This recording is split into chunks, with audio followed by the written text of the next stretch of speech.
नागमणि, दूसरा अध्याय। विदेशी साया। राजा वीरेंद्र सिंह के राज्य विशालगढ़ में अब सुख शांति का समय था। नागमणि अब राजकोष के भीतर पवित्र अग्निकुंड में सुरक्षित रखी गई थी, जहां केवल रानी मृणालिनी, विदुषी रुद्रप्रिया और राजा स्वयं प्रवेश कर सकते थे।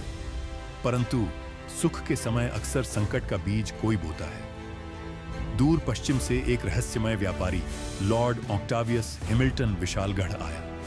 वह बहुत सौम्य भाषा बोलता, लेकिन उसकी आंखों में कुछ और ही कहानी थी। उसने राजा से मित्रता की, उपहार दिए, व्यापार की बातें की, पर उसकी असली रुचि थी नागमणि।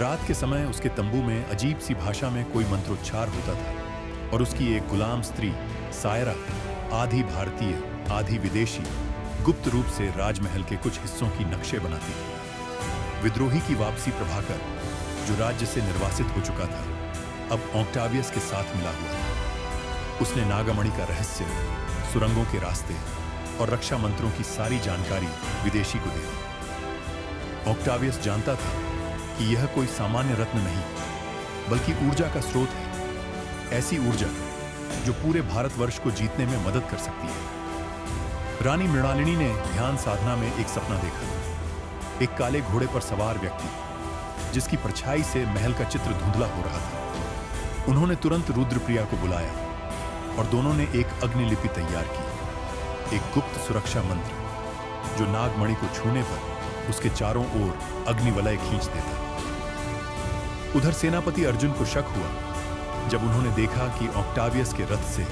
महल की जमीन की खुदाई हो रही है। पूर्णिमा की रात प्रभाकर और ऑक्टावियस ने सुरंग से महल में घुसने की कोशिश की। वो मणि तक पहुंच भी गए, लेकिन जैसे ही उन्होंने उसे छुआ, फुफकार, एक जीवित नाग जिसे नागकुल का संरक्षक कहा जाता था, मणि से प्रकट हुआ। उसकी आंखों में आग थी और उसके फनों पर प्राचीन मंत्र लिखे हुए थे। ऑक्टावियस ने सायरा को ढाल बना लिया, पर नाग ने उसे कुछ नहीं किया। सायरा खुद भी नागवंश की संतान थी। सायरा ने वहीं तय किया कि वह इस विदेशी को अब और मदद नहीं करेगी। राजा वीरेंद्र सिंह, अर्जुन, रुद्रप्रिया और सायरा ने मिलकर महल के प्राचीन नागवीर शस्त्रागार से हथियार निकाले। एक भीषण युद्ध हुआ, जहां लोहे के गोले जादू से टकराए और मंत्र तलवारों की धार में बहने लगे।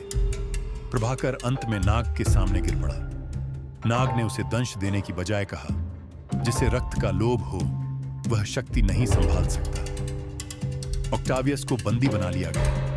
उसे भारत से बाहर निकालकर समुद्र में एक द्वीप पर नजरबंद किया गया। सायरा को राजा ने सम्मानित किया और उसे विशालगढ़ की ज्ञान गुरु नियुक्त किया। राजा ने घोषणा की, अब से यह मणि किसी राजा के अधिकार में नहीं, यह केवल धर्म और सेवा के लिए उपयोग होगी। मणि को एक मंदिर में रखा गया और उसका संरक्षक बना नागवंश का एक नवयुवक, सायरा और अर्जुन का शिष्य नगेंद्र। कहा जाता है, जब भारत पर फिर से अंधकार छाएगा, नागमणि फिर जागेगी और तब केवल वही उसे छू सकेगा जिसका हृदय पूर्णतः निस्वार्थ हो।